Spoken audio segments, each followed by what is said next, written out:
Hey everyone, it's John here from Hockey back with another video, and this video is my Vancouver Canucks 2021-2022 lineup prediction, roster prediction.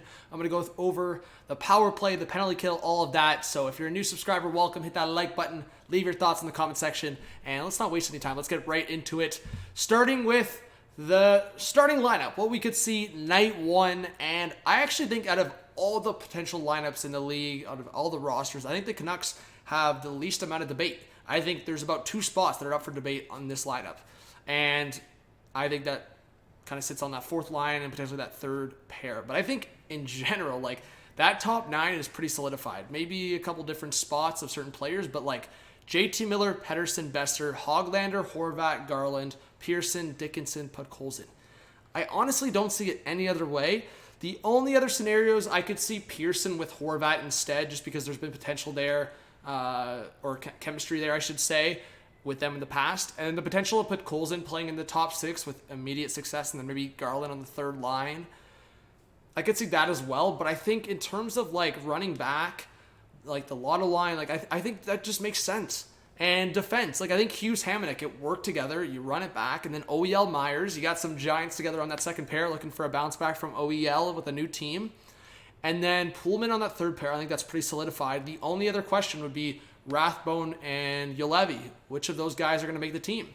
I think Luke Schenn will definitely see some time from him at some point, but that's basically your defense. I mean, I didn't really mention the fourth line, but Mott and Sutter, I'd say, are locks, or at least close to locks.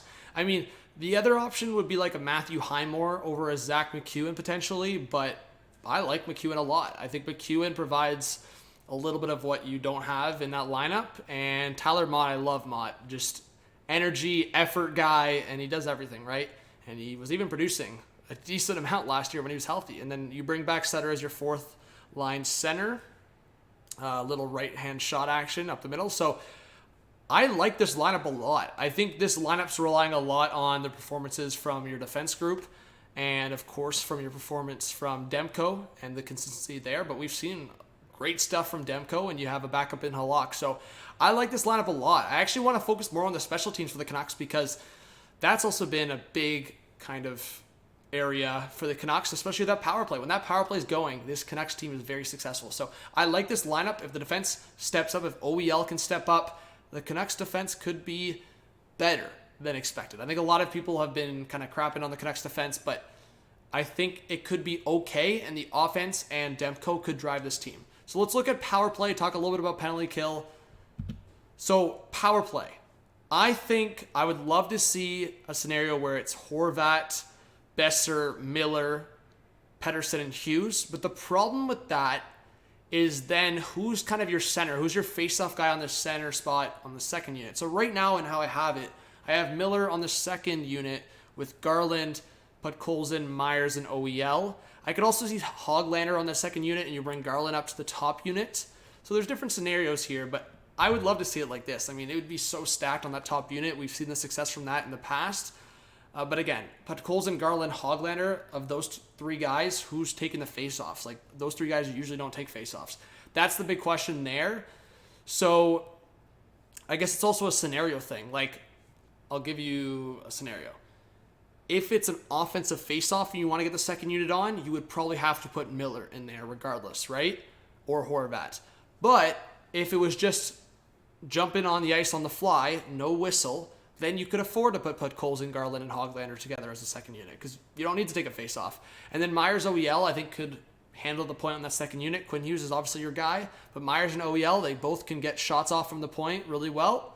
Myers sometimes into the shin pads, but they obviously got the strength on their shots in that aspect. So I love the power play look. And to look at the penalty kill, I think Pearson will obviously be there.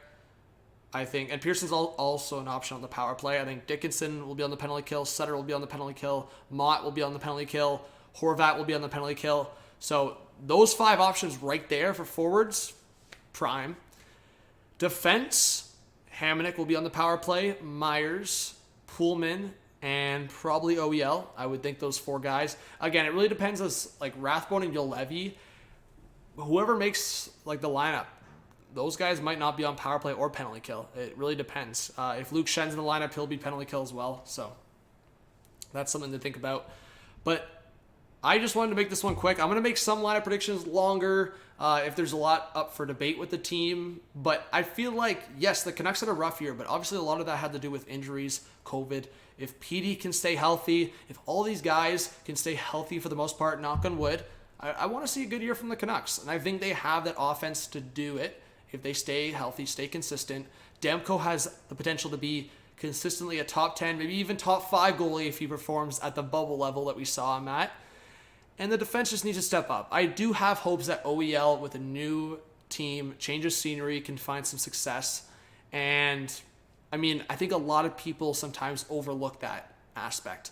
They don't take into account the mental aspect, the dressing room aspect, the team aspect, the character aspect. They just look at the performance on the ice and don't really think about everything else that's contributing to potentially the performance of a certain player.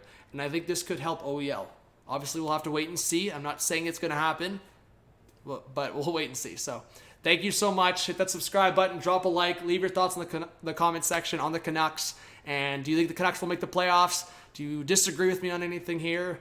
Let me know. You can reach out to me on social media as well. Hope to see you in live streams and on all the videos. It's great to see the community growing, and it's going to be a fun season. So this is John from Hot Take Hockey. Have a good one. Peace out.